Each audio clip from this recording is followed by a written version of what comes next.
Does this look like an all-star to you guys? Final 3 seconds. Steph between the whole roster. Are you kidding me? That should count for more than 2 points. The answer is obvious, because as long as Steph Curry is playing NBA basketball, he will be an all-star. And this year has been no different. Because if you think Steph Curry hasn't been great this season, there is one reason for that. He's had some of the single greatest seasons in NBA history by any player, but we shouldn't make the mistake of using that against him. Because at 36 years old, Steph Curry remains extremely efficient, extremely entertaining, and most importantly, extremely impactful. With the Warriors having an offensive rating of 119 with him on the floor, which would rank 4th, and a net rating of +5, which would rank 7th. Steph Curry still remains one of the most game-breaking offensive players in the NBA, and that is why he is still an NBA All-Star. And when I say his offense is game-breaking, he doesn't even need to touch the ball to create offense for his teammates.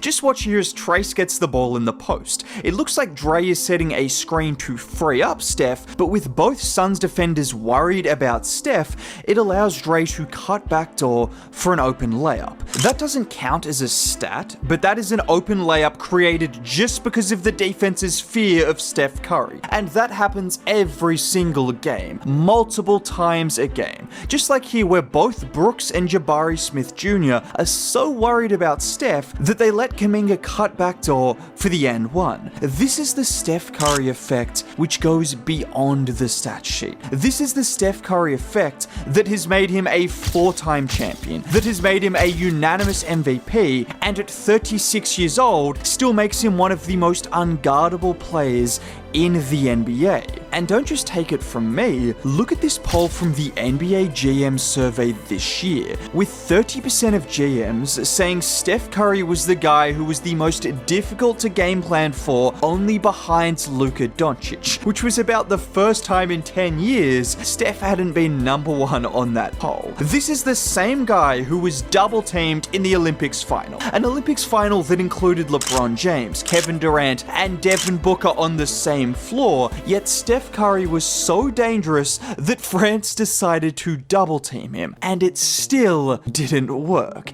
And the reason I mention this is because this has always been the Steph Curry effect. We even saw it when Kevin Durant was in Golden State and the gravity Steph had. He's so dangerous, probably the most dangerous player in the league, the way he can get hot. In 2017 and 2018, we blitzed him with Kevin Durant and Klay Thompson on the floor. That is what Tyronn Lue said following that finals series. And this is why you simply can't just look at the numbers to evaluate Steph Curry's impact. Now, in saying that, Steph Curry is still putting up all-star numbers, and he's having one of the greatest shooting seasons in NBA history again, still making shots that no one else in NBA history could even dare to attempt, let alone consistently make. I mean, who else is casually pulling up from 40 feet at the end of the quarter? Steph from Fremont.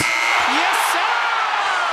Or how about a game earlier in the season against the Dallas Mavericks, where Steph absolutely took over in the clutch. Watch on this first play, crossing over Luka Doncic before getting the Dre screen and pulling up in Daniel Gafford's face, before a few plays later, getting the screen from Dre again, and just watch him dance against Derek Lively, making him look lost out there before knocking down the 3. And I think it's easy to see these highlight plays and marvel at Steph, but it's not just the crazy highlights, it's his ability to never stop moving. Look at this play, he gives it up to Draymond, who shoots the 3, but watch Steph. Look at him the moment that ball is tipped out, as he sprints to the other corner, and well... Steph barely in his hands and hit a 3, and he was fouled!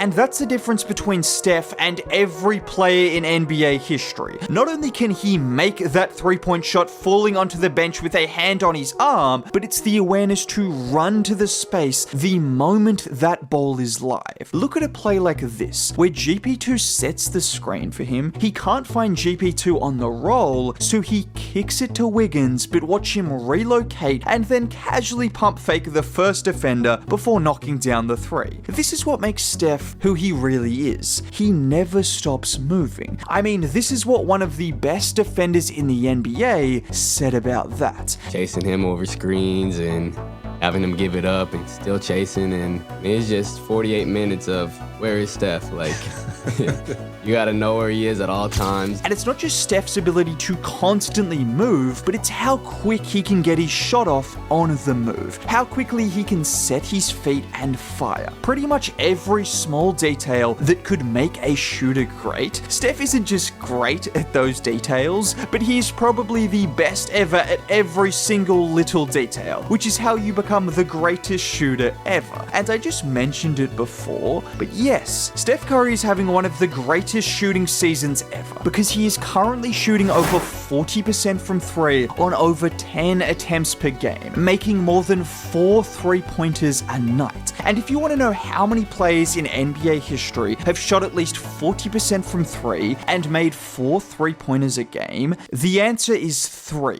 Damian Lillard once, Klay Thompson once, and Steph Curry 7 times, not including this season. So just to put that into perspective, this season Steph Curry is shooting better than Damian Lillard and Klay Thompson's best shooting seasons ever, and it's considered okay by his standards. And if anything, this is why it is easy to underrate how great Steph currently is, because he has set a standard that will never be reached again, and instead of comparing Steph to every other player in NBA history, we are comparing him to Steph Curry, who is incomparable. But there is one other aspect of Steph's game that doesn't get enough credit. It's his ability to finish at the rim. How is it that someone his size can be one of the most efficient players ever? Well, in addition to his shooting, he has an ability to finish at the rim like almost no one his size has ever been able to do. And I immediately think back to a game last year against the OKC Thunder. With 6 seconds remaining and Lou Dort in front of him, he crosses up Dort and watch Steph take off from near the free throw line to lay that in over the top of Chet Holmgren for the game. That is the genius of Steph Curry. He recognized Chet was going to help over, so he took off that second early to throw him off. And it's one thing to have that awareness, but how many players can make that kind of shot from that spot on the floor at that time in the game? Maybe one other guy, and his name is Kyrie Irving. And this is what makes Steph such a great finisher. It's his ability to use either hands to avoid the shot blocker with those ridiculous teardrops and circus type layups. The kind of shots that we see him practice before games that look like a circus routine, but they are all a part of his bag of tricks that seem to have no end. And even at 36, Steph Curry remains one of the best players in the NBA and a deserving All-Star. Oh, and so let's not forget, when voting for Steph Curry to be an All-Star, you are voting for the most entertaining All-Star player in NBA history. The same guy who had Allen Iverson, Reggie Miller, and Dwayne Wade all losing their collective minds. And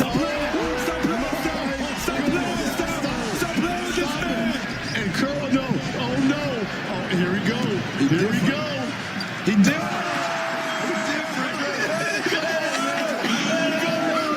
Yeah, if that's not an endorsement for Steph Curry to be an All-Star, I don't know what else is.